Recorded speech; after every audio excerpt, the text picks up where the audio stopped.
Sáquenlo del perímetro del bosque ya, escupió el administrador municipal, con el chaleco reflectante todavía húmedo por la llovizna.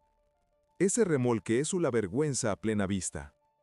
Nadie miró al niño, miraron al hombre, barba crecida, manos con barro hasta las uñas, una chaqueta que alguna vez fue azul y hoy era un mapa de manchas. Lo llamaban mendigo porque era más fácil que decir su nombre. Esteban.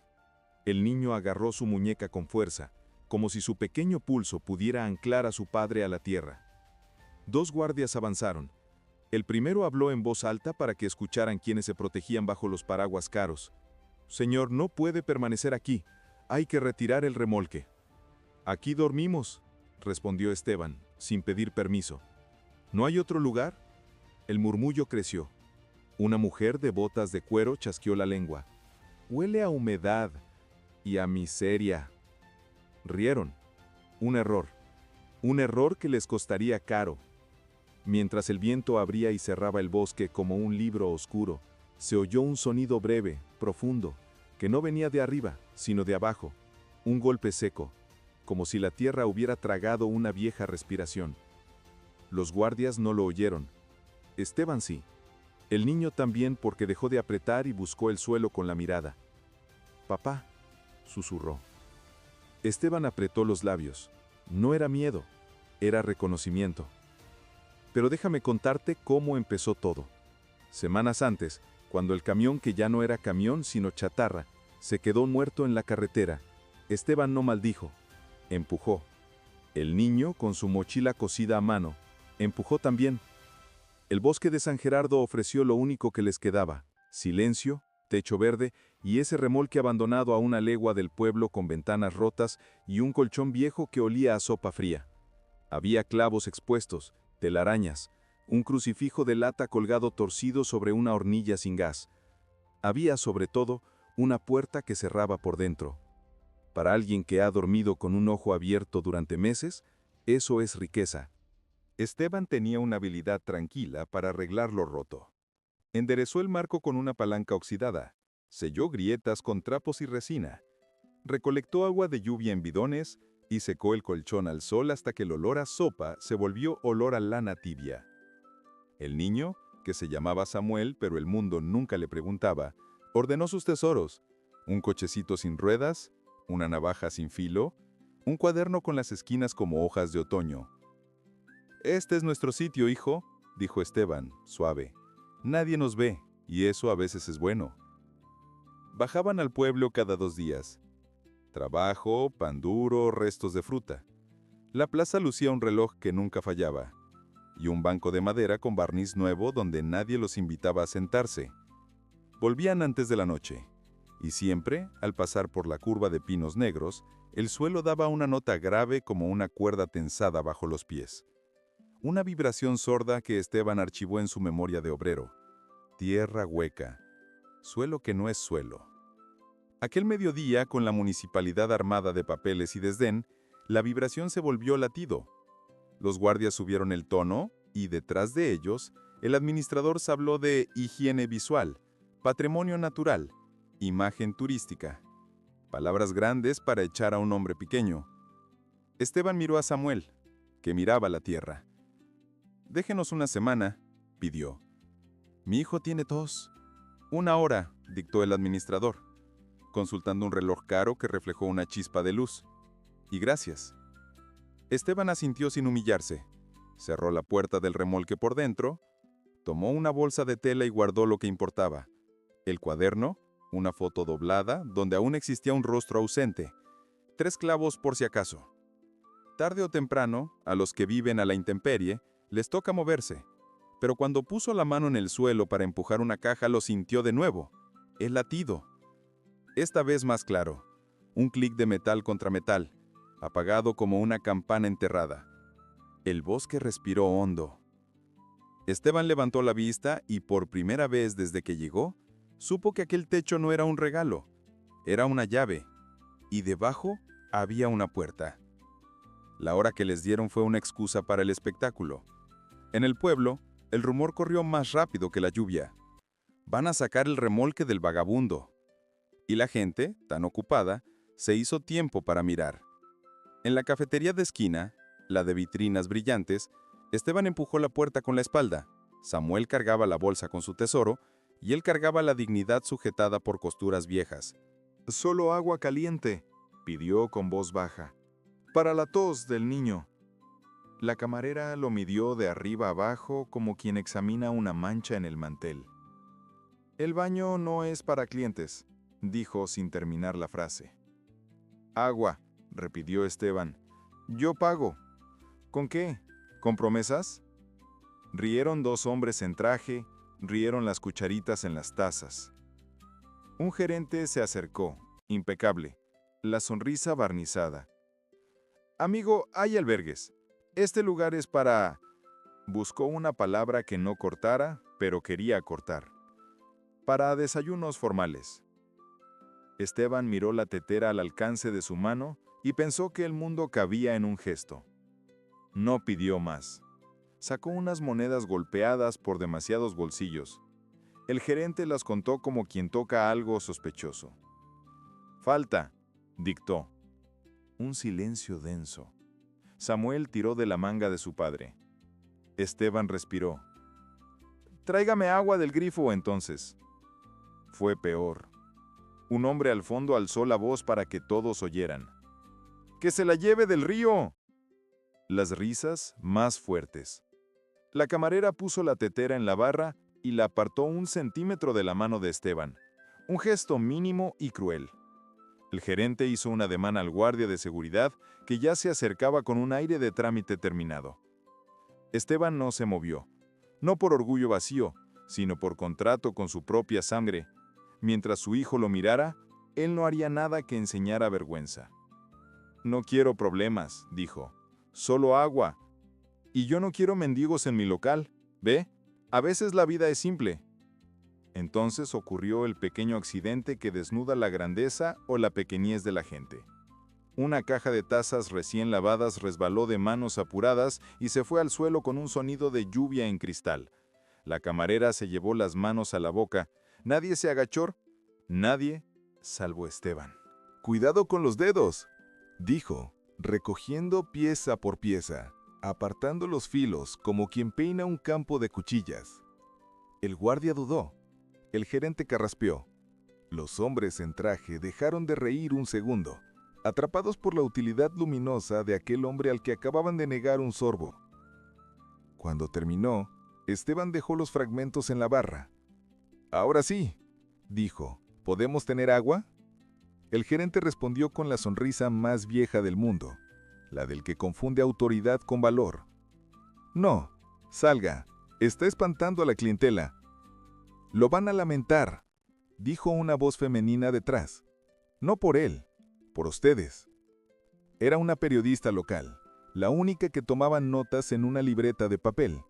Llevaba meses investigando licitaciones opacas, obras que nunca se terminaban, árboles cortados con permisos que nacían firmados.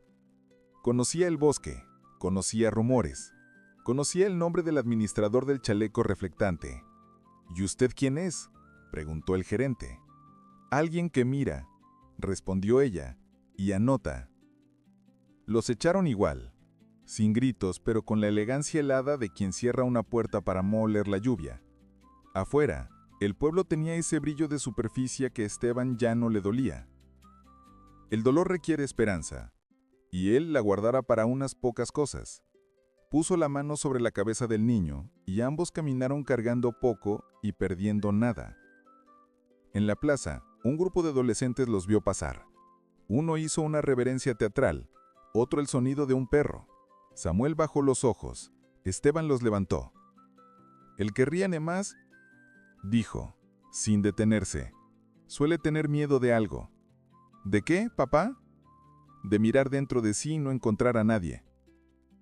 Volvieron al bosque. Detrás de ellos, la periodista observó cómo el gerente, todavía irritado, tropezaba con una baldosa floja y manchaba su pantalón inmaculado con café. Un detalle nimio, un tropezón. Pero ella sabía que las historias grandes nacen de grietas pequeñas. Anotó una palabra, hueco, y otra, remolque. Esa noche, ya en su refugio, La humillación dejó un rastro de fiebre en el pecho de Samuel. Esteban calentó agua con una resistencia vieja que había rescatado de la basura de un taller y endulzó el vapor con una cucharadita de miel regalada por una anciana. Mientras el niño dormía, él escuchó. No el viento, no la lluvia. Escuchó latido bajo la cama. 3 golpes breves, separados, iguales. Metal contra metal.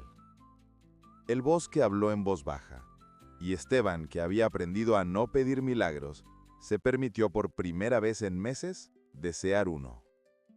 Llegaron con un camión y una orden. El papel decía saneamiento del área protegida. El camión llevaba palas, picos y una retroexcavadora con pintura nueva. El administrador del chaleco reflejante sonrió para las cámaras de un medio amigo que había acudido a registrar la limpieza del bosque.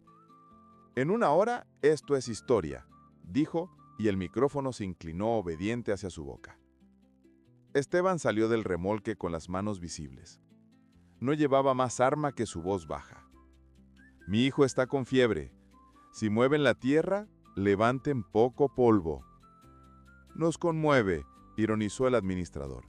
Pero hoy el bosque recupera su dignidad. La palabra dignidad en su boca era una piedra pintada de oro. Dijo higiene visual, dijo normativa, dijo compromiso cívico. Los obreros miraban el suelo. La mitad trabajaba por jornal, la otra mitad por miedo. La retroexcavadora rugió. El primer mordisco arrancó pasto y raíces como si fueran alfombra. Esteban dio 3 pasos adelante. «No ahí», indicó con un gesto pequeño. «Ese punto no». «¿Y ordena ahora el mendigo?», rió uno de los capataces. «Aconseja», corrigió Esteban sin enojo. «El suelo está hueco. Si abren sin apuntalar, cederá». «¿Y qué sabe usted de suelos?». Esteban sostuvo la mirada como quien coloca un ladrillo. 20 años en obras. He visto caer techos por menos. El administrador se encogió de hombros. «Siga, Ramírez», ordenó al maquinista. «Que el experto del basural no nos retrase». El segundo bocado fue más hondo. La vibración se trepó por las orugas como un escalofrío. Esteban cerró los ojos un instante y escuchó, no para sí, sino para Samuel, que respiraba pesado en el interior del remolque. «Paren», pidió. «Si insisten, se va a abrir un vacío». «Perfecto», dijo el administrador. «Así desaparece más rápido su casucha». El tercer bocado no sonó a tierra, sonó a tapa. La máquina se detuvo sola, como si hubiera mordido una campana y se le hubieran dormido los dientes. Un obrero se acercó con una barra. Apartó tierra húmeda, raíces, golpeó. «Clonk». «Metal», dijo, sin alegría. «¿Una cisterna vieja?», arriesgó otro. «No», dijo Esteban, y su voz tuvo un filo que nadie le había escuchado. «Una bóveda». El administrador se echó a reír. «¿Una bóveda bancaria bajo un remolque? ¿Qué sigue? ¿Un tren fantasma?». Esteban no respondió. Avanzó 2 pasos, se arrodilló, palpó con los nudillos, contó mentalmente 1, 2, 3. Encontró un borde. Las manos saben antes que los ojos. Apartó barro con cuidado de cirujano cansado. Allí estaba, un aro de hierro oxidado, apenas asomado como un anillo viejo en la piel de la tierra. «No toquen», dijo. «Si la abren sin sostén, se vendrá encima». El capataz, picado por la risa del administrador, empujó con la barra. El aro cedió 1 centímetro. La superficie se quebró en un círculo perfecto. La fosa tragó 1 metro de tierra y medio cuerpo del imprudente, que quedó colgando por los codos, los ojos abiertos como puertas mal cerradas. ¡Ayuda!, chilló. Fue Esteban quien saltó primero. Le tomó la muñeca con la certeza de alguien que ya ha sostenido caídas ajenas. «No patañuees», ordenó. «Respira». El capataz llegó tarde. El administrador se quedó de piedra.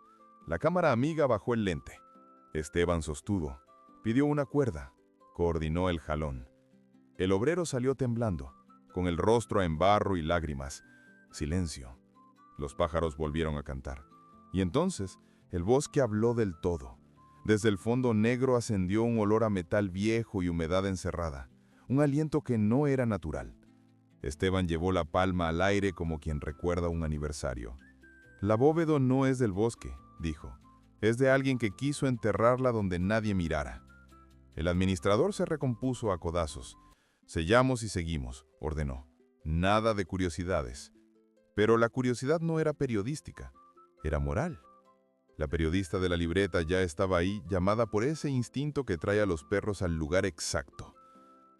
¿Qué guardan debajo de su dignidad, señor?, preguntó. Y fue la primera vez que el administrador no encontró palabra. Acababan de sellar su destino. El orgullo, otra vez, lo cegaba.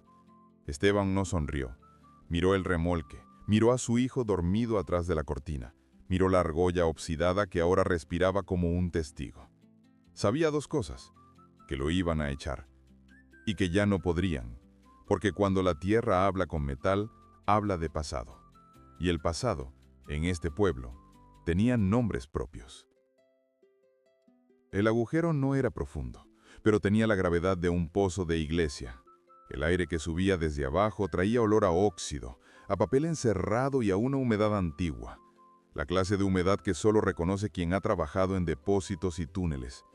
Un obrero descendió con una cuerda y la linterna temblorosa. Los demás se asomaron, cuidando no romper más el borde. Abajo, el haz de luz rebotó contra superficies planas. No eran piedras, Eran tapas. El obrero habló con la voz encogida. Aquí hay cajas, de metal y sellos. El administrador se apuró a disfrazar el pánico con autoridad. Nadie fotografía nada. Suba de inmediato. Cubran con lonas. Pero la periodista ya estaba grabando desde el borde, con el móvil a 30 centímetros del vacío, y la escena quedó amarrada al mundo como un anzuelo. Manos embarradas, una argolla oxidada, la pintura desvaída de un número de serie, y en una esquina, el escudo casi borrado de la Tesorería Nacional. Esteban no dijo «se los advertí». El orgullo no reconoce la música de esas palabras. Se arrodilló y palmeó las losas laterales como quien reconoce un viejo mapa. Recordó el ruido de aquella moche 15 años atrás. El motor, los radios, el súbito desvío en una curva sin razón y la orden de silencio que cayó como una sábana húmeda sobre todos. Recordó los interrogatorios sin abogado, la mirada de su esposa al otro lado de un vidrio, la tos de Samuel todavía de pañal. Recordó sobre todo que en las crónicas del caso nunca apareció el bosque. Eso, pensó ahora, no fue casualidad. Subieron la primera caja entre 4. Pesaba como una verdad aplazada. Sobre la chapa comieron el barro y el tiempo, pero se adivinaban letras, evidencia documental. Un obrero buscó una barreta. El capataz quiso impedirlo. La periodista, con la habilidad de quien conoce la línea del delito, preguntó sin pedir permiso. ¿Fiscalía está informada ya o prefiere que lo haga en vivo? El administrador tragó saliva. Ordenó llamar al fiscal y dijo: «Tranquilos, todo está bajo control», la frase con la que los culpables suelen invocar milagros. La segunda caja emergió con un sonido de ventosa. Dentro, bolsas numeradas, contratos, recibos, memorias USB selladas, billetes húmedos en fajos con bandas oficiales. La cámara captó un detalle que luego repetirían los noticieros. Una carpeta plástica con el rótulo «Vivienda Popular Fase 2», la misma obra que nunca se terminó y cuyo presupuesto se evaporó en informes cruzados. El administrador intentó tapar el rótulo con su jaqueta reflectante. El barro le escribió una línea marrón en el pecho. Esteban apareció en la puerta del remolque, con el sueño pegado a los ojos. Esteban le hizo un gesto para que se quedara adentro. No era miedo, era pudor. Hay verdades que se desentierran como cadáveres, y a los niños conviene enseñarles la dignidad de mirar más tarde. Eso que esconden, dijo Esteban, por fin, no es dinero. Es memoria de gente que jamás conoció un techo. El viento se llevó la frase hacia los pinos. Nadie rió, nadie contestó. Durante un segundo, el bosque pareció inclinarse para escuchar. El fiscal llegó con 2 patrullas, una carpeta impecable y el saludo pegado al administrador como una sombra. No supo aún que lo observaban 3 cámaras en directo y decenas de ojos hambrientos de una verdad postergada. Quiso poner orden, pero tropezó con el detalle incómodo de la realidad. Las cajas ya estaban afuera, las fotos circulaban, la periodista tenía copias en la nube, y los obreros, esa hermandad sin uniforme, murmuraban lo suficiente como para que el pueblo oliera sangre de despacho. «Procederemos a incautar todo», dijo el fiscal, mirando al primo McNally y no a la cámara. «Sin circo». «Sin circo», repitió la periodista. «Pero con acta. Lea el rótulo». El fiscal tragó el gesto. Leyó: Tesorería Nacional.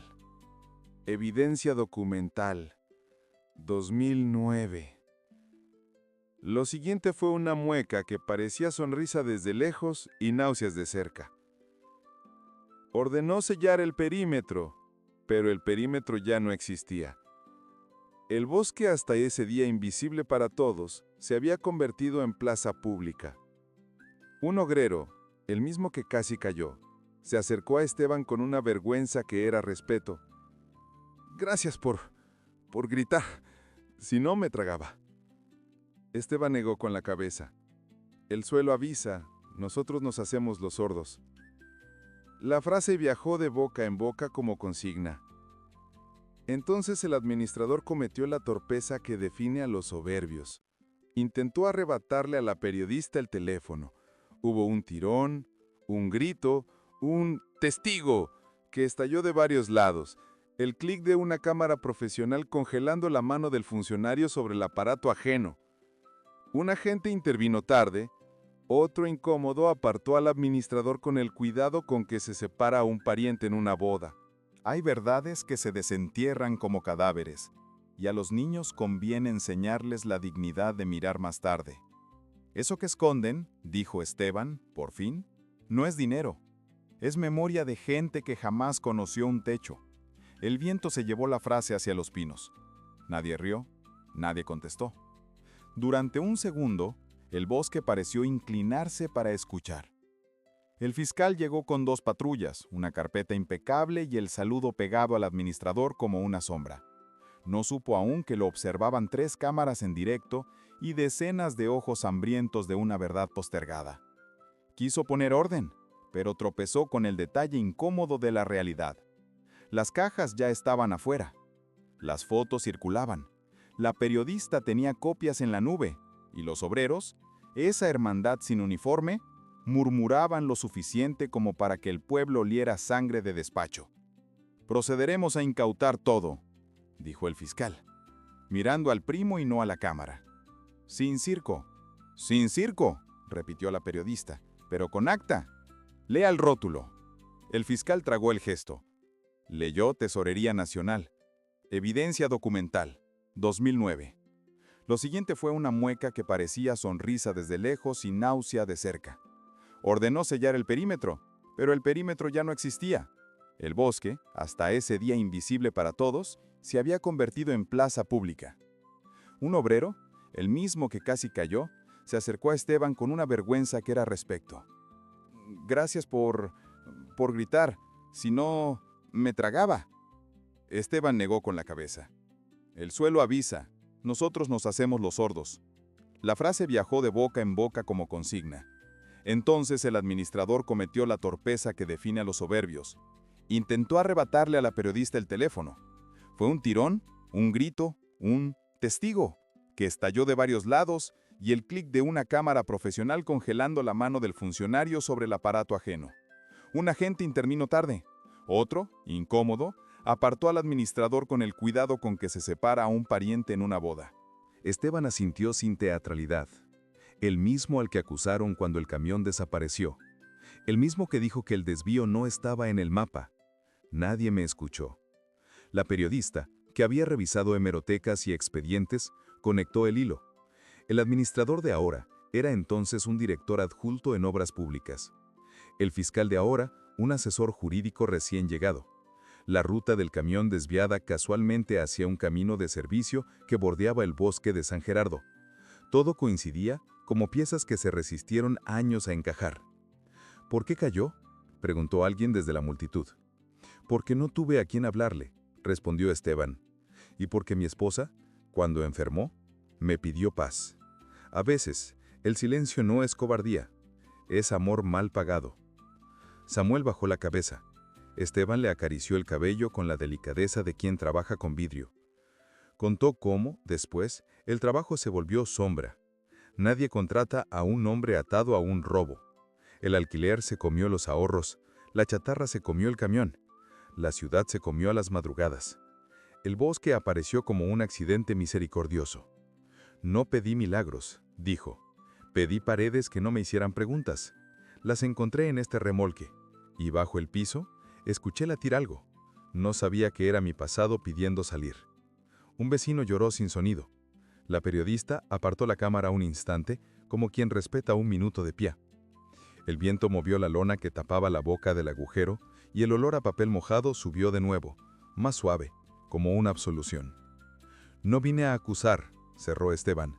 Vine a quedarme quieto hasta que mi hijo creciera sin aprender a odiar. Si hoy hablo, es porque la tierra habló primero, y a la tierra se le debe respeto.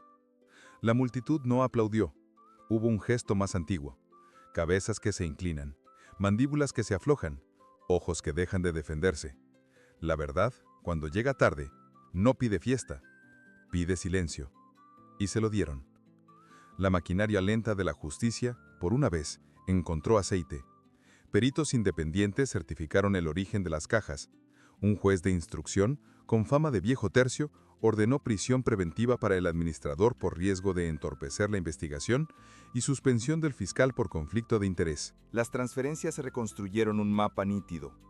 Los fondos de vivienda desviados a empresas fantasma, licitaciones de obra truchas, compras a sobreprecio y, como una aguja en hilo grueso, firmas repetidas en lugares estratégicos. Ofrecieron a Esteban una indemnización considerable. Él la miró como quien mira un puente sobre un río que ya cruzó a pie. No quiero dinero manchado, dijo. Quiero una escritura diferente. Declaren este bosque reserva de memoria. Aquí no se vuelve a enterrar nada. La idea, que podía sonar poética en otros labios, en los suyos fue práctica. La municipalidad, urgida por la presión social y el foco mediático, aprobó en sesión extraordinaria la figura de protección. Un cartel, sencillo y sin logos, apareció en la entrada. San Gerardo, reserva. La verdad vive bajo estos árboles. Los niños llevaron flores. Los albañiles desocupados ofrecieron su oficio para arreglar el sendero. Una maestra propuso que cada curso visitara el sitio como clase de ciudadanía. La periodista recibió un premio regional por su cobertura. Subió al escenario con un vestido que no ocultaba barro en las botas. Dijo, no premiaron una nota, premian el tesón de un hombre al que el Estado llamó culpable para ahorrar trabajo. Esteban, sentado al fondo, bajó la mirada. Hay victorias que se celebran mejor con el cuello abrigado y una sopa caliente. El administrador, en su celda preventiva, pidió ver a cámara para dar su versión. La rechazaron. El fiscal presentó una renuncia escrita que no evitó su imputación. Varias firmas que habían hecho negocios fáciles con el bosque comenzaron a caer como piezas de dominó. Esteban y Samuel se mudaron a una casita baja, cerca del río. 4 paredes, techo de chapa, una mesa robusta y el lujo verdadero, una cerradura que gira sin atragantarse.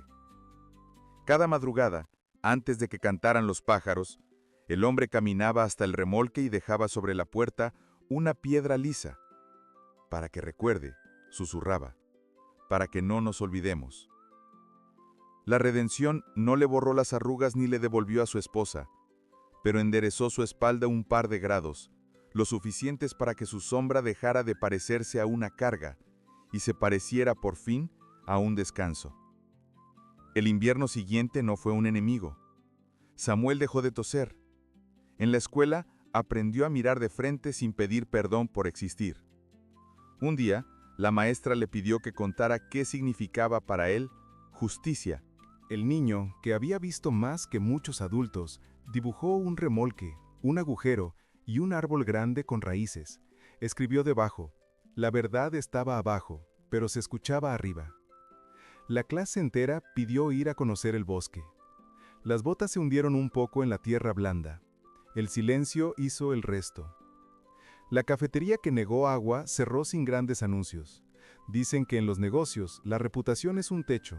Una gotera lo arruina todo. El gerente probó suerte en otra ciudad. Nadie lo despidió. En cambio, un grupo de vecinos organizó un comedor semanal donde los descartados no pagan con vergüenza, sino con historias. Esteban va a veces. No habla mucho.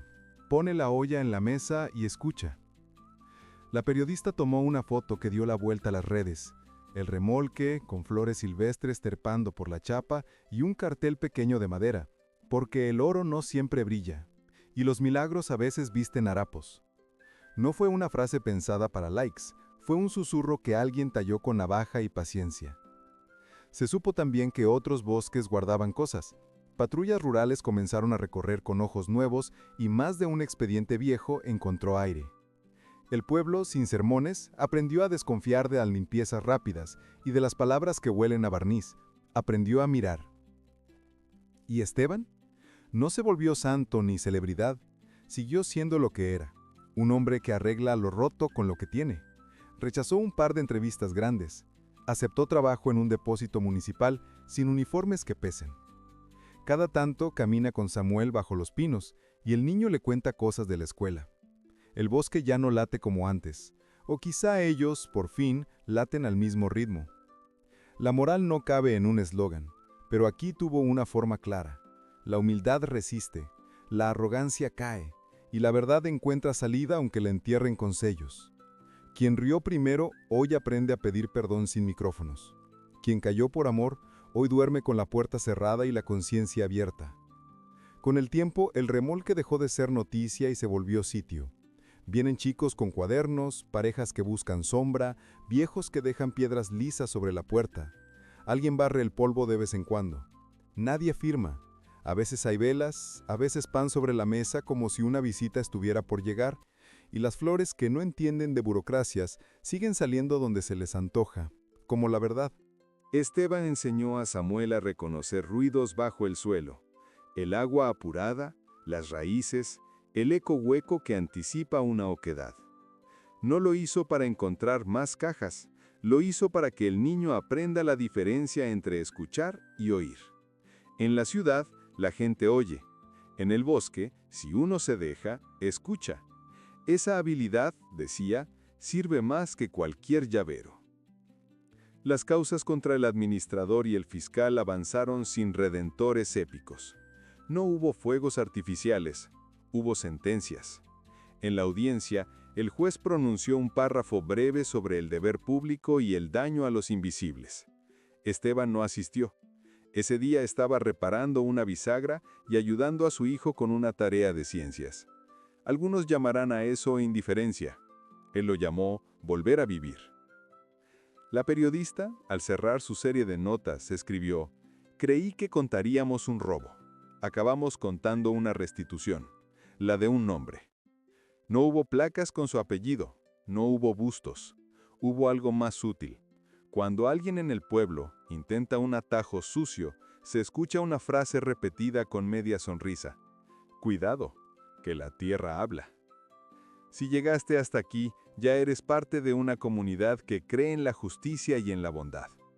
Si esta historia te movió el corazón, te invito a sostenerla con gestos simples pero valiosos. Deja tu like, suscríbete al canal y comenta abajo: «Que Dios bendiga a los humildes». Esas palabras no son un trámite, son un pacto entre nosotros para no olvidar que los grandes milagros comienzan con los gestos más pequeños, que un vaso de agua negado puede volverse un río, y que bajo el ruido de cualquier ciudad siempre espera, paciente, el latido de la verdad.